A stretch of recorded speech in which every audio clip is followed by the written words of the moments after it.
It's news time. Information is power. Be current. The news headline: Sunday Igboho and Nnamdi Kanu are responsible for food scarcity in Nigeria. Bashir Mogashi. The news in full. People's Gazette on Monday alleged that a high-ranking officer of the Nigerian army in the person of Bashir Mogashi has linked the alleged economic woes in the country to the activities of Nnamdi Kanu, Sunday Igboho, bandits and Boko Haram. On Monday, the report obtained from People's Gazette stated that the Minister of Defense, Bashir Mogashi, claimed that the insecurity in the country has affected the economy in a very unexpected way, and something must be done about it immediately. Also, it was said that, buttressing his point, the Defense Minister, Bashir Mogashi, allegedly stated that the activities of the bandits, IPOB agitators and Yoruba Nation agitators should be blamed for the increase in the price of goods and in the increase of insecurity in the country. The minister, Bashir Mogashi, said that the activities of the Boko Haram bandits, ISWAP, IPOB, Yoruba Nation agitators is responsible for food scarcity, and the rise in the prices of foodstuff portends a new dimension of threat. The prevalence of this group has adversely affected food security, thereby posing a new dimension of threat to the country. Regrettably, the prevalence of this threat has continued to endanger not only national security and economic growth, but also food security. In particular, food security has been adversely affected with the attendant rise in the prices of foodstuff across the country, which portends a new dimension of threat. The attacks by Boko Haram and ISWAP is the northeast and banditry and elder militia in the northwest and central pose serious threats to Nigeria. States in the south-south region is plagued with illegal oil bunkering, piracy and militancy, while the southeast is challenged with secessionist activities of the IPOB. The southwest region is equally faced with secessionist inclination driven by ethnic agitators, as well as occasional tension between herders and farmers. Irrespective of what is happening, we urge the people of the country and security agencies to work together to provide security for the people in order for them to have a good environment for their businesses. We call for collaboration between the security agencies to come up with innovative ways of identifying and confronting these challenges. This is necessary to create an enabling atmosphere for economic activities to thrive and to attract foreign direct investment. In his view, if there were no reported cases of insecurity in the country, the price of goods would be normal or affordable by a common citizen. The Nigerian government also alleged that Nnamdi Kanu took advantage of the October 2020 NSAS protest to incite people to cause violence in the country. And Nnamdi Kanu, IPOB members and NSAS protesters allegedly attacked and killed many security agents, 175 security personnel, and IPOB ESN, saying that the IPOB ESN actually killed 175 security personnel, comprising of 128 policemen, 37 military personnel, and 10 other security operatives, are saying that they actually caused the destruction of the palace of Oba of Lagos, also the home of Governor Hope Uzodinma, burning of 150 buses at the Lagos bus terminal,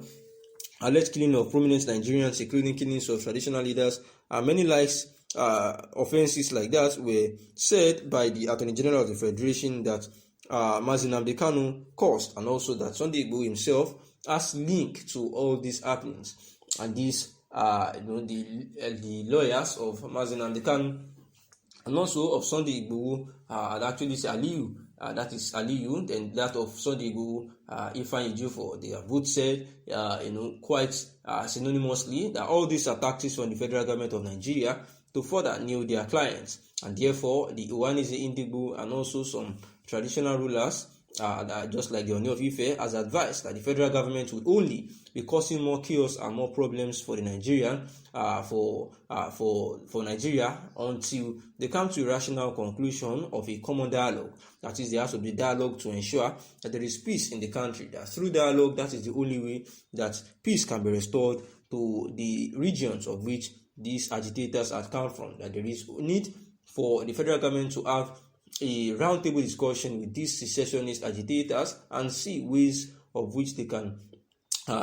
bring about solution to the crisis going in the country. Hence, there will be no need again for the 1 month sit-at-home threat by IPOB. Alaigbo Development Foundation, ADF spokesman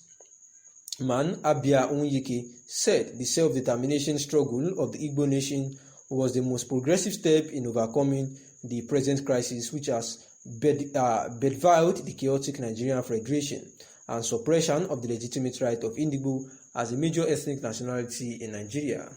On its part, IPOB had saluted the roles played by some persons and groups, culminating in the appearance of its leader, Nnamdi Kanu, on Thursday.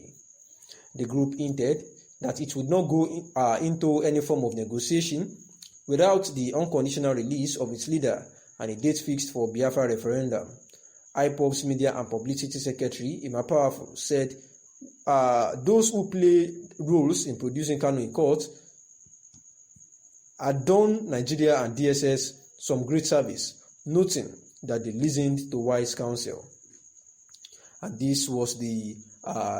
news, of the IPOB, the indigenous people of Biafra, yet again, where the Southeast governors had actually,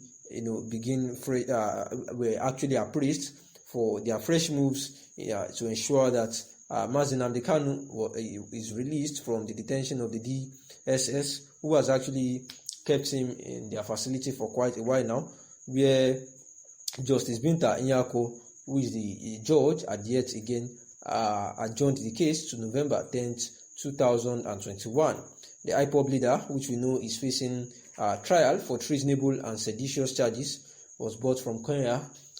down to Nigeria, and therefore it was gathered that several Igbo leaders had continued to push for a political solution to the issue so that it will not cause uprising chaos in the southeast region, especially Nigeria as a whole, where the one is Indigo, who happens to be the apex Igbo sociocultural organization, said that Kanu's appearance in court was actually a big win for them, because they had insisted that for the Igbos to be sure that he's ill and hearty and that nothing has happened to him and that he's alive, contrary to rumors, then the federal government will have to ensure, because the last time they did not bring him to court, they have to ensure that this time around they present Nnamdi Kanu at the court of law for that that October 24th, 2021, which they did produce Nnamdi Kanu, who looks healthy when brought to court, and therefore for that reason, the one is Indigo says that it was a big win for them because they were able to achieve what they had asked of the federal government to present Nnamdi Kanu. And also the National Public Secretary of the group, which is Chief Alex Ogbonaya,